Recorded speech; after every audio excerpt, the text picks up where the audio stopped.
Cost में सबसे important lecture है ये, यहीं से पेपर में आता है और यही बच्चों को नहीं आता है, ठीक है, दोनों ही बातें, ये सबसे ज्यादा आता है और ये किसी को नहीं आता है। देखो, law of diminishing return, diminishing का मतलब गिरना ना, रिटर्न का मतलब, क्या बात कर रहे हो, अरे रिटर्न, इकोनॉमिक्स में रिटर्न, मैं ये मार्कर बेच रहा हूं, मेरे को रिटर्न में क्या मिलेगा, जो भी आ रहा है रिटर्न में, मनी नहीं आ रहा, क्या पता मैं मार्कर तुम्हें बेच रहा हूँ, तुमसे बॉटल खरीद रहा हूँ, तो इन रिटर्न जो भी सिस्टम कर रहा हूँ मैं, बार्टर सिस्टम या फिर मैं कैश के बदले एक्सचेंज कर रहा हूँ, तो फिर उसको रिटर्न ही कहते हैं। रिटर्न का मतलब जो सामने वाली पार्टी से मेरे को मिला इन फेवर ऑफ जो मैंने बेचा।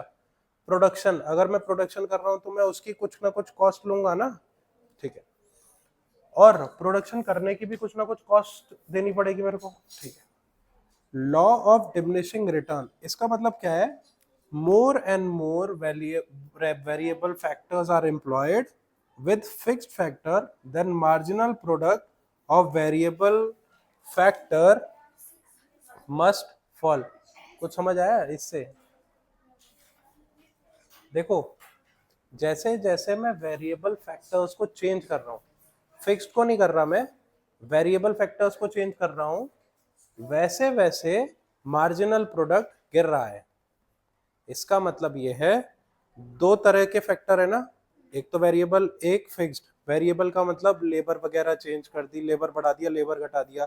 फिक्स्ड मतलब लैंड हो गया, मशीनरी हो गई, ठीक है।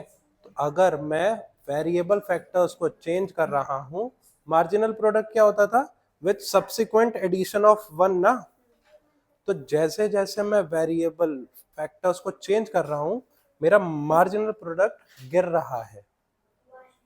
एक टाइम तक तो ये बढ़ता है, पर फिर ये गिरने लग जाता है जैसे जैसे फैक्टर बढ़ते हैं, वेरिएबल फैक्टर बढ़ते हैं। देखो, वेरिएबल फैक्टर का काउंट इस साइड में बढ़ रहा होगा ना, तो मार्जिनल का गिर रहा है ना, ये मार्जिनल प्रोडक्ट है इस साइड पे, और इस साइड पे यूनिट ऑफ वेरिएबल प्रोडक्ट है, ठीक है। जैसे जैसे मार्जिनल बढ़ेगा या फिर यूनिट बढ़ेगा, मार्जिनल गिरेगा, बस, ठीक है। Law of diminishing marginal utility भी देखा था ना हमने, विद सब्सिक्वेंट एडिशन हमारी जो यूटिलिटी थी वो गिरती जा रही थी।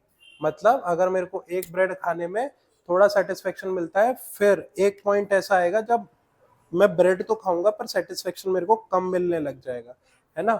सेम वैसे ही काम करता है ये, इजी सा लॉ है। अब देखो, कॉस्ट इंपॉर्टेंट है, आ जाता है। कॉस्ट दो तरह की होती है, एक एक्सप्लिसिट, एक इम्प्लिसिट। अब फॉर एग्जांपल, मुग्धा को कोई बिजनेस खोलना है, ठीक है, मुग्धा को बुटीक खोलना है। अब बुटीक खोलने के लिए मुग्धा को कपड़े लगे, कपड़े तो लगेंगे ना, तो वो कपड़े गुजरात से खरीद के लाई, पर उसको एक जगह भी चाहिए थी, जगह प्रेजेंट करने के लिए। उसने सोचा कि मैं क्या करूं, मैं रेंट आउट करूं, मैं ये करूं वो करूं। इसने पापा से बात की, पापा ने कहा कि अपने ही घर का बाहर वाला कमरा तू रख ले और इसको शोरूम बना ले। तो मुग्धा ने एक्चुअल कॉस्ट किसकी पे करी है, कपड़े की, वो जो गुजरात से लेके आई, वो लाना ले जाना ये वो, हाँ चलो, जीएसटी, जीएसटी मान ली,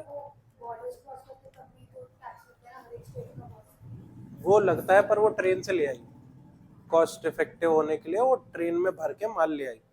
अब मेरे को एक बात बताओ, कपड़े की कॉस्ट दी ना उसने, उसने पापा को किराया दिया क्या? बोलती मेरे घर का है, मैं क्यों दूं?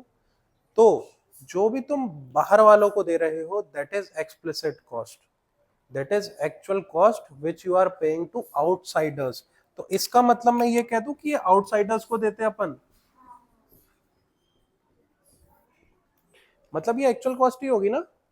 इम्प्लिसिट का मतलब, अगर मुग्धा को यशिका से रेंट आउट करनी पड़ती कोई जगह, तुम उसको रेंट आउट करती, तो फिर पैसे मांगती ना उस रूम के, पर अभी तो उसको कोई वो देना नहीं पड़ा है, तो इसको कहते हैं इम्प्लिसिट।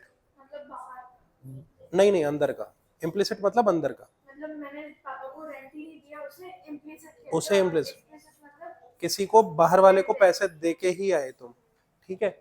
अब इम्प्लिसिट जब जब आएगा तो एक वर्ड में लिखता हूं, उसको कहता हूं इम्प्यूटेड। क्या? Imputed value of good. इसका मतलब है कि ये सेल्फ सप्लाइड है, खुद को खुद ही दे दिया। फॉर एग्जाम्पल इसको स्टिचिंग करनी थी, ठीक है, उसके लिए इसे मशीन चाहिए थी, इसकी मम्मी ने कुछ दे दी, बोला ये घर में रखी है, मशीन रख ले, तो इसको मशीनरी की कॉस्ट नहीं देनी पड़ी ना, तो बस वो भी इम्प्लिसिट कॉस्ट। पर इसको धागे वगैरह खरीद के लाने पड़े मार्केट से, that is explicit cost. Easy है ना?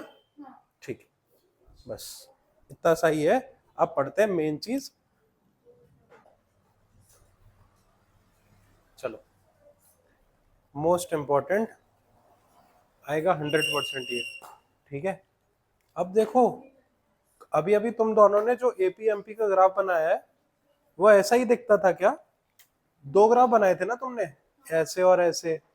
तो पहले वाला कुछ ऐसे जा रहा होगा, दूसरा वाला कुछ ऐसे जाके ऐसे जा रहा होगा, फिर तुमने ऐसे ऐसे ऐसे ऐसे कर दिया होगा, ऐसे ऐसे ऐसे ऐसे कर दिया होगा, है ना?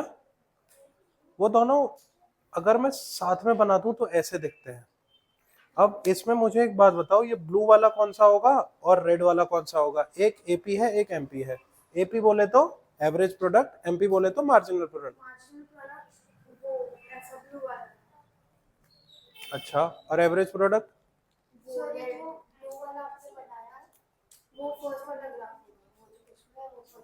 ये वाला, अच्छा। और ये वाला रेड वाला मार्जिनल होगा, ठीक है। फिर क्या होगा?